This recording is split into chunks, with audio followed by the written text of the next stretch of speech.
Hey guys, it's Jack here, coming at you with another model car review. Today we'll be reviewing the 1/18th scale Range Rover Sport. This model in particular is made by AutoArt and in my opinion is the best interpretation of the model available today. Now this car is especially fun for me to review because this is actually the car that I drive in real life. There it is. Starting with the front of this model, you'll notice that all the grills are see-through. The main grill, the lower valance one, and even down here, all are see-through and you can see the radiator behind them and everything. The headlights on this model are especially well detailed.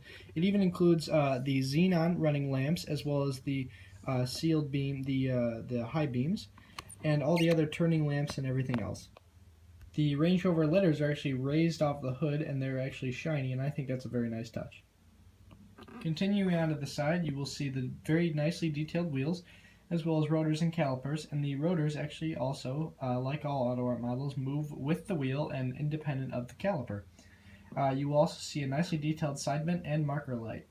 The rear of the model features more raised letters, as well as the supercharged exhaust system, which is different than the regular naturally aspirated one. The supercharged one comes out with these chrome tips and comes straight out the back, whereas the naturally aspirated one, like mine, turns down. The taillights are well detailed, and what's really nice is the push button for the trunk unlock, and the Sport Supercharged logo, which is also raised like the other Range Rover letters. This is a very nice touch, as it's a very small detail that some people may overlook. Additionally featured are the rear defroster lines on the rear window.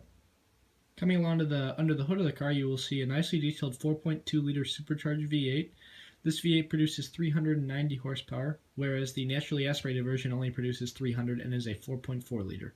A couple things AutoArt could have done differently. Along the top of this grill cowl right here, on the real car, not on top of the grill itself, but this black behind it, there are a few labels there that are on the real car, and they are not included on this one, which I would have liked to see. Nonetheless, the filler bottles and the oil cap are all nicely detailed, as well as the hood hinges. I like those as well. They're very nicely detailed and very small. That's a nice feature. This particular model is a right-hand drive model, as it is originally designated as a UK vehicle.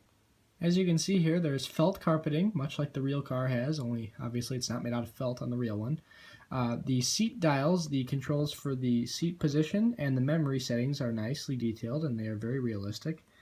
The steering wheel is nicely detailed and realistic, with the buttons on the side pillars of the wheel itself.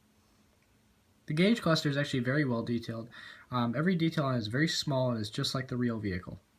The center console is very detailed, even down to the terrain settings below the gear shift.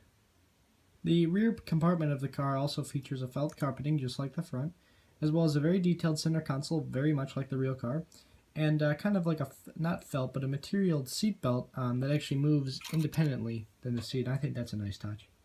Another nice feature is the wood grain on all four doors, as well as the pockets on the bottom of each of the four doors. Moving along to the back, you can see more felt carpeting, as well as the kind of pull-over cargo storage thing. It kind of hides your things if you have anything you want to keep valuable, and that's featured right there. Another nice thing, it's very difficult to see, but right there is an actual, where the actual handle would be to pull up if you had any a jack or any other material stored under there. There's a compartment there, as well as the tie-downs on the side. It's hard to see, but they are there. The underside of the car is well detailed. You can see the transfer case and all the independent suspension. The only thing that I don't like is the suspension on this car does not move. It is all rigid, so you cannot push the car down. It will not go with you. Another thing, the spare tire on this car is actually facing downward. Now I know on mine at least the wheel is actually, the face of the wheel is up towards the car to protect the face of the rim. I don't know why they did that on this. Maybe it is different on the Supercharged, but I know that on the naturally aspirated one, it is different. So that's about it. That's my review of the 1/18th scale AutoArt Range Rover Sport HSE. Please leave a comment, maybe telling me what you might want to see next, and thanks for watching.